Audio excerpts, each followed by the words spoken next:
This is Delhi. Please stand by for our next program.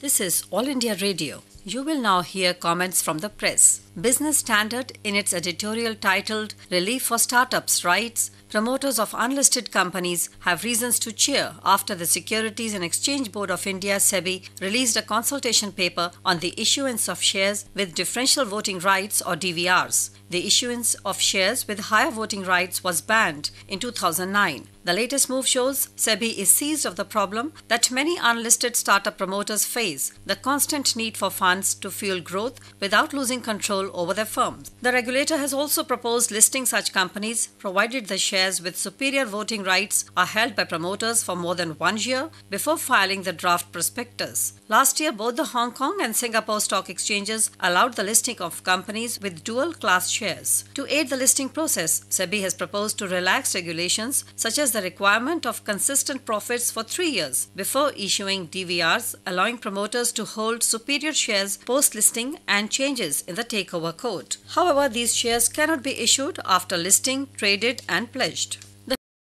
In its editorial titled The Mismatches in Indian Politics says, India has a parliamentary system, but there is a mismatch between the role defined for the parliamentarian and the expectations of the people. The constitutional scheme holds that members of parliament or MPs essentially have to frame laws. People on the ground expect MPs to solve the daily problems, intervene in essentially municipal and district level issues and improve their lives. There is a second mismatch. When the voter goes out to press the button, he is expected to elect only his local representative, admittedly on the party platform he represents. But in reality, since the legislature and executive are conjoined in India, the voter is not just electing his MP, but also his Prime Minister. This divergence of an MP's role and expectations from him of an election which is local but turns increasingly national has made the role of parliamentarians very different in India's system. The Asian Age, in its editorial title Celebrate the Fall of ISIS, writes, the fall of Baghouz signifies the end of 5 years of fighting against the Islamic State in Iraq and Syria, an outfit based on terror with attributes of a state in controlling territory, collecting taxes, etc.,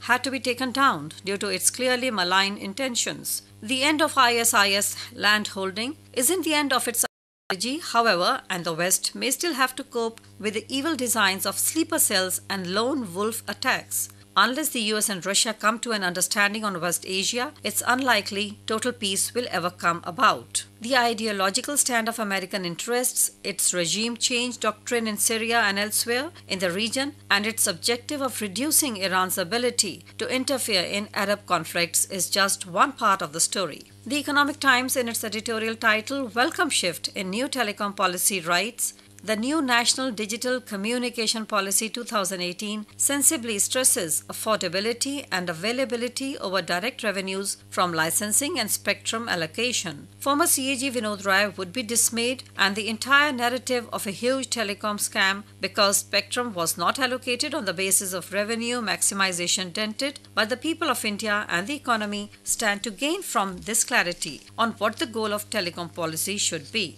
The government deserves to be congratulated on this count. The policy's vision of offering universal broadband connectivity at 50 Mbps to every citizen is welcome. High-speed broadband will fuel the growth of new transactions and businesses based on them, and the income this generates will grow the government's revenue as well. The Indian Express, in its editorial title Flying Glow, writes, India has been the fastest growing aviation market over the last 4 years. Along with telecom, the aviation sector has symbolized the successes of liberalization with a visible impact in terms of the entry of number of players and opening up of access to flying, besides ensuring pan-India telecom coverage.